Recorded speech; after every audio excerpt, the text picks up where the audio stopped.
guys, Andrew here. So another video for you guys. I think I referenced it in my first real try at doing these video blogs. Back in my kitchen again. My wife has gone around and cleaned up the background accordingly so that there isn't anything in here that she thinks doesn't look right.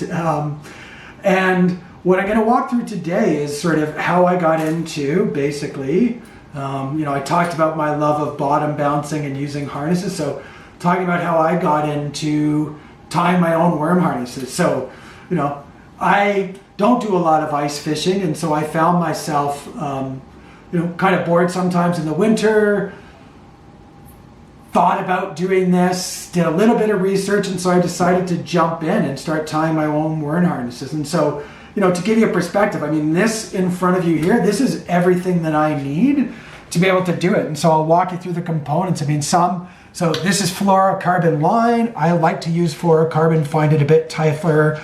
The theory is that it is almost invisible under the water. I use 15-pound test. I mean, generally I'm using these in areas that will run into quite a bit of pike.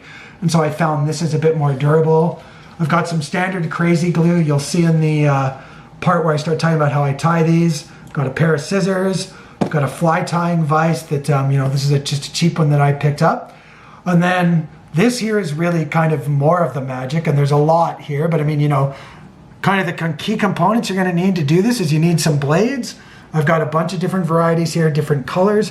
You need hooks, again, different varieties, different colors. I've got some slow death hooks, some standard octopus hooks. You need clevises. I like to put a two-way Seville on, and you need these colored beads, similar to like maybe your kids used to use when they made bracelets. So, those are all the components that you need. At the end, I'll talk a little bit about where I've bought some of this stuff and how I started to build it up. I mean, it's cost you some money, and I'm not sure at the end of the day, my worm harnesses that I tie myself are cheaper per se than what I buy in the store, but A, I enjoy it. B, I can really personalize those lures to colors that I know. So, I have some colors that I know have really worked for me on my trips, and I can really make that. And it's not, it's not really hard. I mean, I thought it would be super hard, and, I'm telling you, if I can do it, anyone can do it. So, hope you enjoy the video. We're going to walk through kind of how we got this done.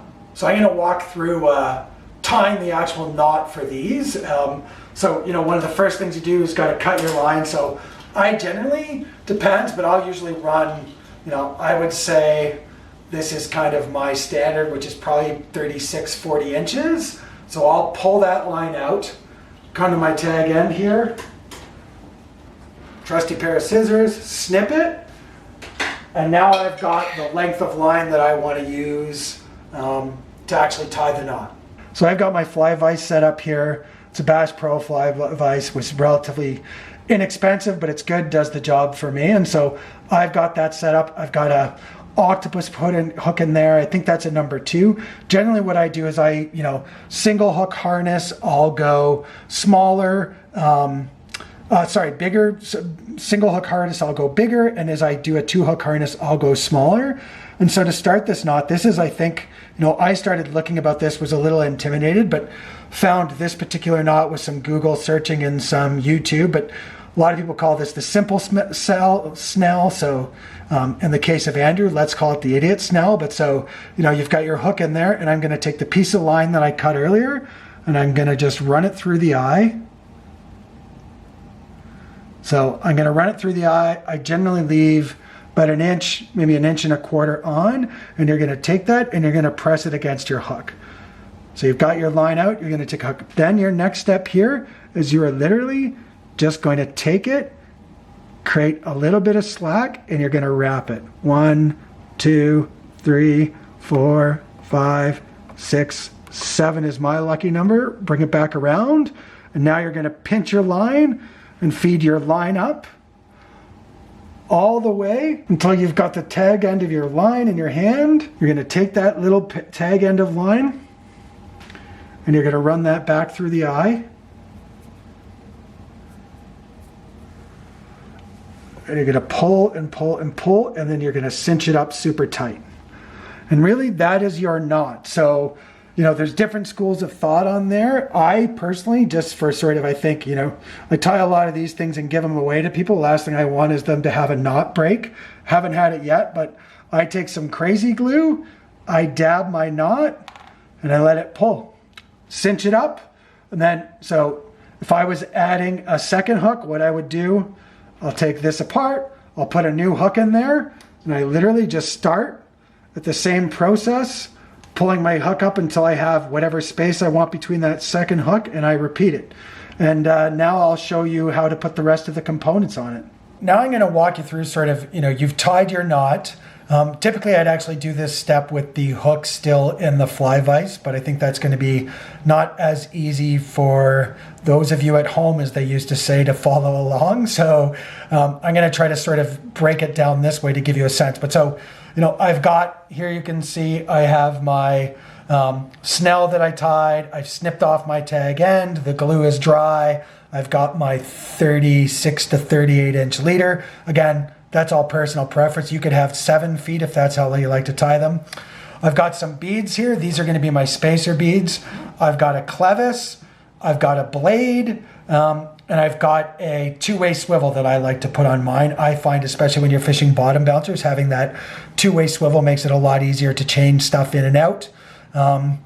So let me start by walking you through. So the first thing you're going to do is you're going to find your tag end here.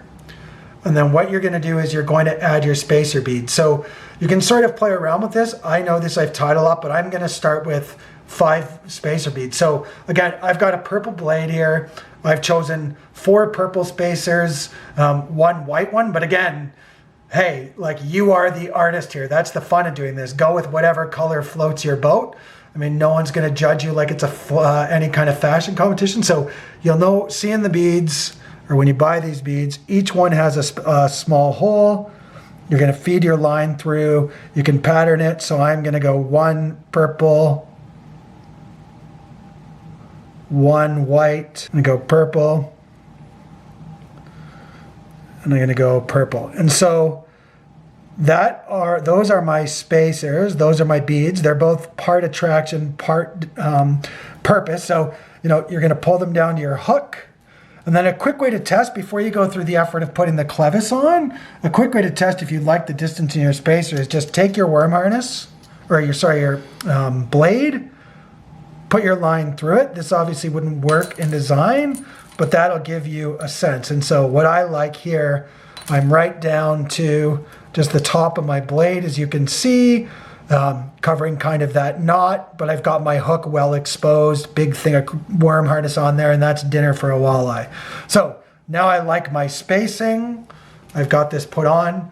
What I'm gonna do, so the next part you have to do, this can be a little bit tricky. I'll probably struggle with it, especially as I get older, my eyes. So you take your blade, you take your clevis, and you hook your clevis in so that the circles are facing out. So if you think about it, now my blade has the movement to spin. So you take your tag end of your line. Let me just find that without messing this up. There we go. I'm gonna find the tag end of my line, and I'm gonna try to come in close here to give you a sense, but you can see there's little small holes in there. I am gonna take my line. I'm gonna feed it through the 2 holes. If I can do it, there we go. It's through the 2 holes, and I'm gonna just let it slide down to the bottom. And now I have a functioning one-work crawler harness. So again, spinning freely, do it. And basically that is your crawler harness. And so if you like to do the loop thing at the end, you could tie your loop. I mentioned, so I'm gonna take my 2-way swivel here, do whatever knot floats your boat. I generally like to do what they call the Seaguar knot, but for simplistic sake, I'm just gonna do a quick improved clench. Gonna tie it on, tie it down, move that in, pull it off, snug it down, and there's my knot. Snip off my tag end. And there is your worm harness. So if we pan up here, I'll try to show you from breadth of size. So got about a 3 feet long snelled worm harness. And again, if I can tie this, I'm telling you, anybody can. I'm not good at knots, as you probably saw. I'm terrible with eyesight. So that is your worm harness tied. So just kind of wrapping up here, hopefully this has given you a sense of how you can get started on this.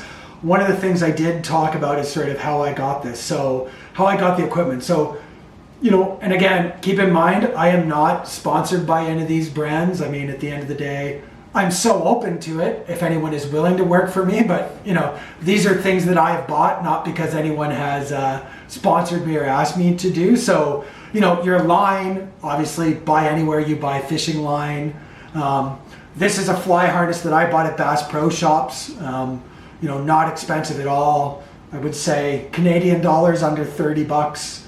And then for all these different components, I mean, one of the best places where I started is luremaking.com. And so if you go to luremaking.com, their website, the way it's broken for all these components, is set up by walleye. And so you can sort of go in and pick and choose. So that's where I started.